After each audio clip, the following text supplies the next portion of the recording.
chave de ouro, sem sombra. Eita boa! Salve, salve rapaziada, canal dos três na área. Novamente nessa semana vamos falar sobre a rodada do Divisional, que são os jogos que definiram as finais de conferência da NFL. Mais um final de semana chegando e mais uma vez falo que a temporada tá acabando, triste, chateado. Mas fica ligado aí que a gente vai fazer a análise desses jogos do Divisional e tá começando mais um halftime para vocês.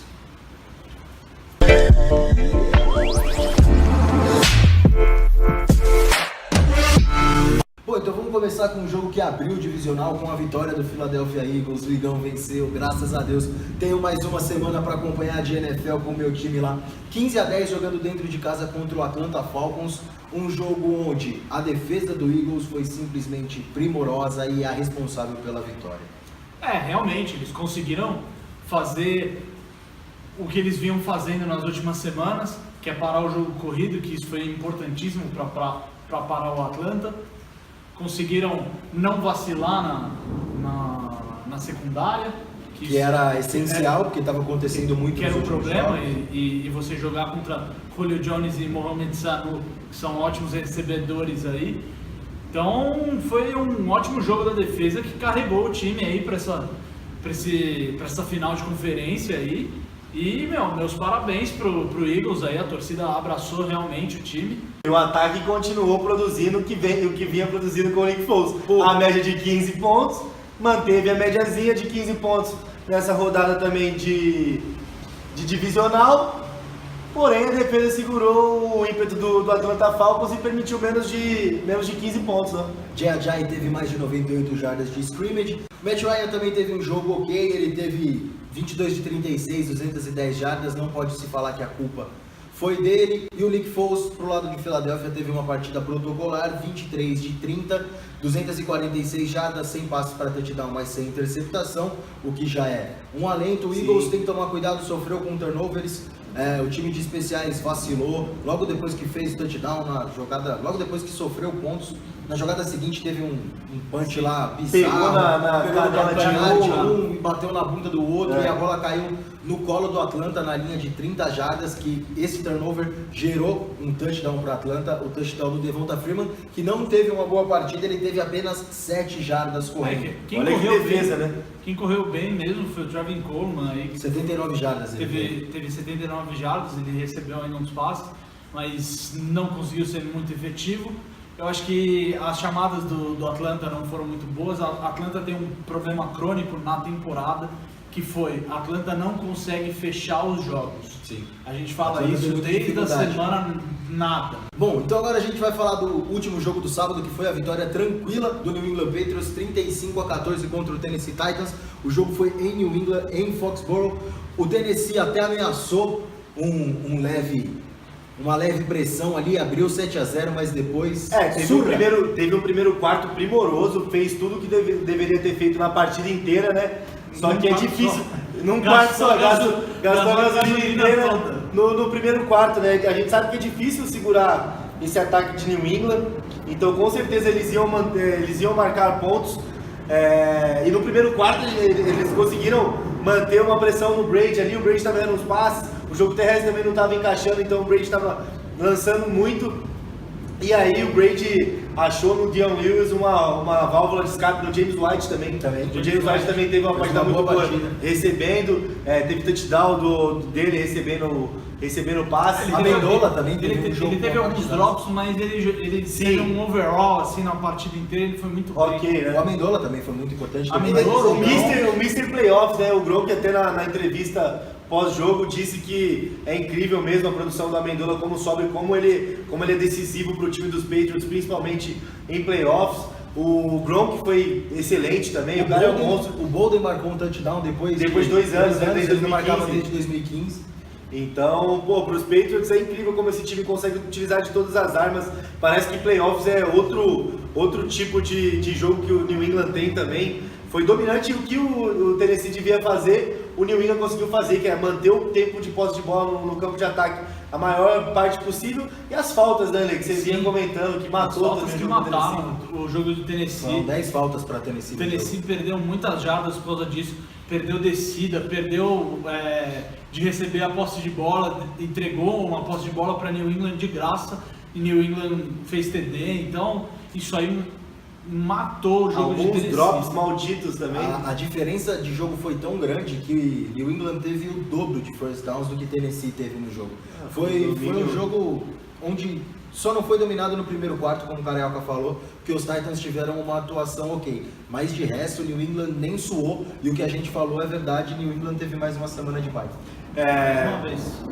Vale ressaltar aí também os recordes, né? O Brady alcançando a segunda colocação como o quarterback que mais lança para touchdown na liga. O Peyton Manning ele tá atrás do Peyton Manning por 25 touchdowns. Marca que deve ser alcançada na próxima temporada, se ele se mantiver saudável. Outra coisa também que é a 7ª vez que o New England chega de forma consecutiva na final de conferência, então olha o domínio que esse time tem. Outra coisa foi o burburinho que rolou na semana, né?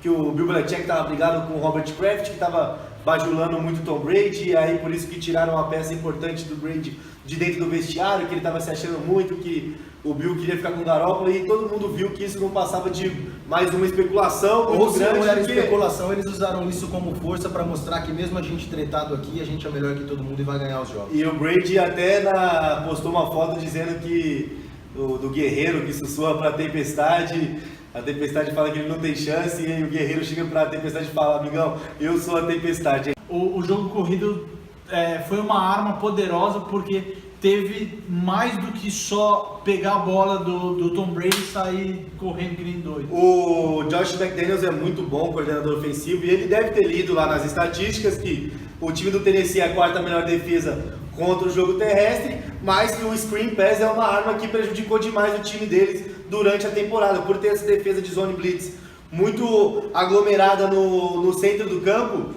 As laterais ficavam muito vulneráveis para o passe lateralzinho curto para os corredores, e isso fez a total diferença na partida. Dion Lewis destruiu o jogo. A linha defensiva funcionou muito bem, o Tom Brady não foi pressionado sequer uma vez, e o front seven pelo lado defensivo jogou demais, foram 8 sacks em cima do Mariota. Mariota mais viu o jogo do chão do que em pé, então foi uma vitória tranquila para New England, que vai pegar a surpresa até o momento na liga, na final de conferência, que é o Jacksonville Jaguars que venceu o Pittsburgh Steelers pela 2ª vez na temporada, jogando em Pittsburgh por 45-42, num jogo maluco disputado até o final. Mais uma vez, essa porra desse time aí que só apanha do Jacksonville.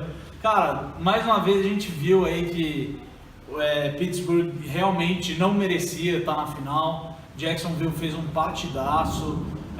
Todas as áreas do campo Jacksonville foi dominante. Menos o especialista, né, que teve um punch bloqueado.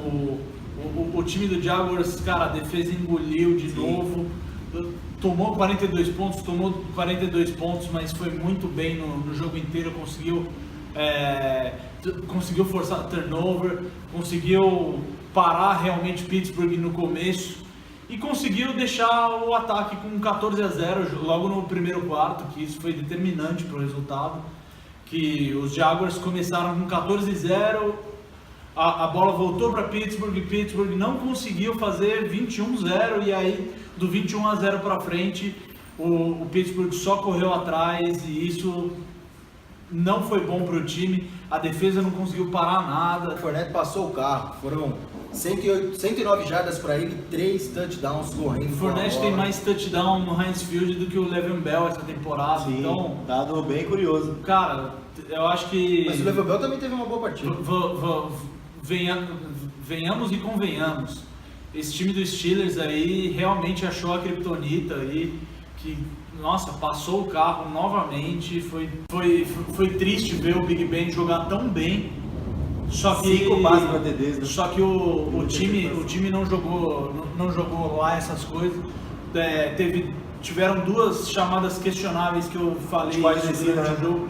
Foram 4 descidas para poucas jardas que poderiam ter sido 2 field goals, e essa diferença no final acabou matando o Pittsburgh. Então, o Pittsburgh tem que repensar de novo, porque tem mais um dragão na frente antes do dragão.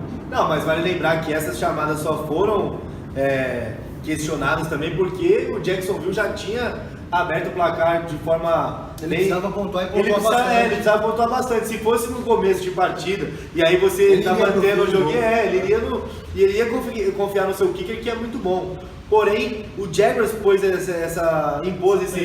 essa pressão no time de Pittsburgh, que no começo do jogo, no 21-0, a torcida já estava vaiando.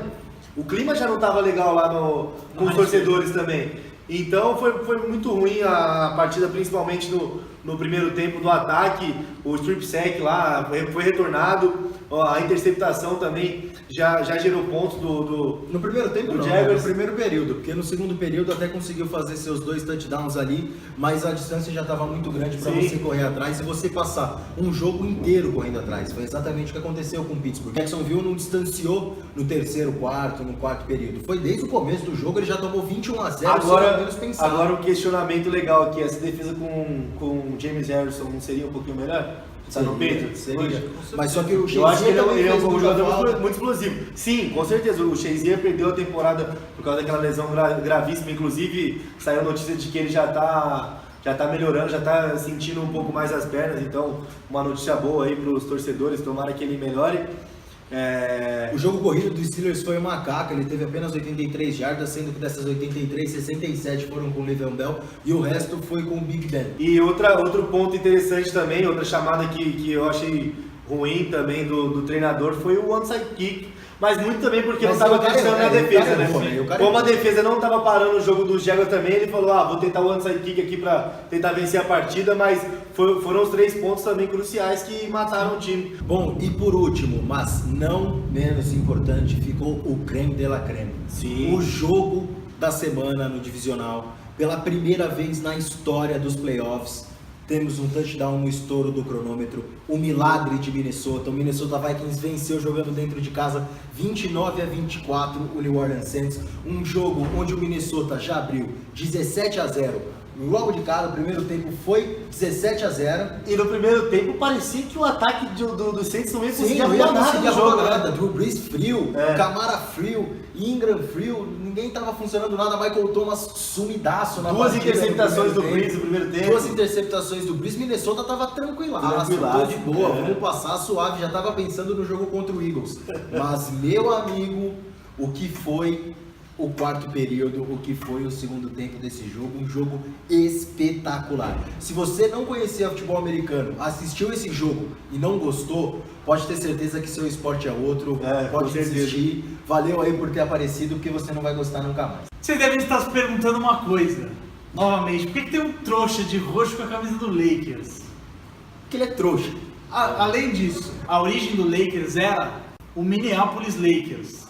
Minneapolis, mesma cidade do Minnesota Vikings. Em homenagem à grandíssima jogada do Stephon Diggs e do Case Keenum. E de quem? Não, Marcus Williams. Marcus Williams. O cabeçudo. Responsável pela jogada do ano, imagino eu. Estou homenageando o Minnesota Vikings aí. Então, além disso tudo, eu acho que a gente está falando muito do primeiro, do segundo quarto, do primeiro tempo, do segundo tempo. Eu acho que tiveram algumas chamadas muito questionáveis do Sean Payton na partida. 2 desafios que ele fez ali que, teoricamente, se você não vê o resultado final da partida, que foi o touchdown no estouro do cronômetro, não ia fazer diferença. Sim. Mas foram 2 tempos perdidos em desafios completamente sem noção que poderiam tirar a vitória do Saints. Não foi esse o motivo pela derrota do Saints. A gente não pode colocar, mas foi muito culpa dele também, dos caras lá de cima que induziram ele a chamadas realmente de jogada. Tiveram algumas chamadas que ele fez no primeiro tempo que foram muito ruins. O próprio Pat Shurmur no primeiro tempo, esses 3 pontos aí, que foram 2 TDs e um field goal, ele chamou 2 jogadas horríveis na red zone.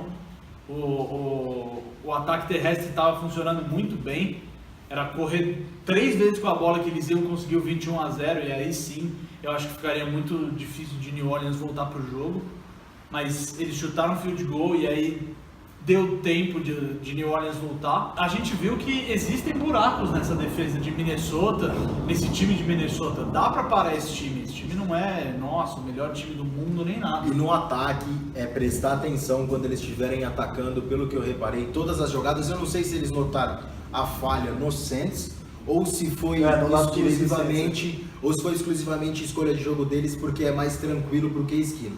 Mas o ataque do Minnesota Vikings, quando é aéreo e tá em momento de pressão, ele vai passar a bola pro lado direito dele. Eles evitaram muito a marcação do Letmore. Você pode ver que quando os passes eram para os recebedores, a maioria das vezes era designado para quem o Williams estava marcando. O outro cornerback também é chamado Williams, dos Saints. Então, assim, ponto-chave para mim, para a volta do Saints no segundo tempo, foi a interceptação do próprio Marcus Williams, que fez a cagada no final do jogo. Ele tem uma interceptação no Case Keenum, repõe o time no campo de ataque depois de um touchdown. O time já consegue botar o outro touchdown em campo, aí já faz 21-14. Aí o time do Minnesota consegue botar um field goal. Aí o time do Saints já volta com o ataque. Aí, de uma forma onde o Drew Brees gosta, que é sendo pressionado. Tentou fazer umas jogadas terrestres, mas via que não estava funcionando. Voltou para o passe. Michael Thomas teve uma partida muito boa também, recebedor dos Saints. Mas ele foi só acionado no segundo período. O Ted Ginn também teve uma boa partida e o Kamara ele teve uma partida melhor recebendo do que correndo, tá? Esse cara aqui é uma arma-chave, que também teve um touchdown, né? Na partida. Stephon Diggs pro lado de Minnesota jogou muito. Xavier Rhodes na defesa para Minnesota também, ele foi importantíssimo. Ele que anulou no primeiro tempo, muitas vezes o Michael Thomas e o Ted Ginn. Não, ele desviava cada passe em coisa inacreditável, ele jogou demais. Teve até um momento ali que o Saints estava demonstrando que ia conseguir a remontada, que o Xavier Rhodes saiu de campo, que ele estava contundido.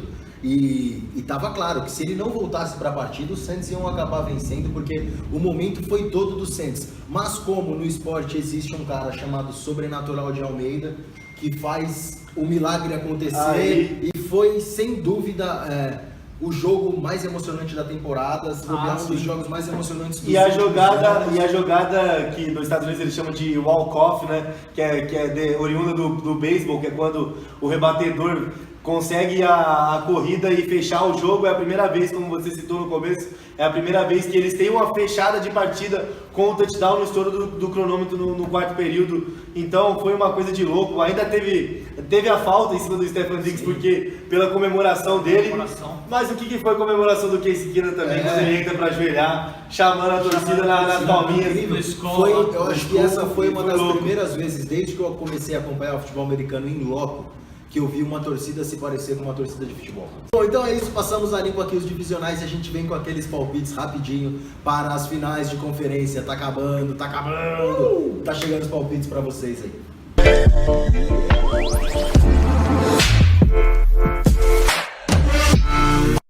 Cuzão! Bom, então agora como são duas partidas, mas eu quero coisa rápida, hein? Eu quero palpite rápido, no seco, porque tá vindo novidade aí para fazer análise legal desses jogos. Vamos começar com o jogo que abre, que é a final da AFC, New England Patriots e Jacksonville Jaguars. O jogo é em New England. Leandro? Jacksonville. Carioca? Sem prévia ou com prévia? Não entendi. Rapidinho. No seco no cuspe. Vai dar Patriots. Eu vou de Patriots também.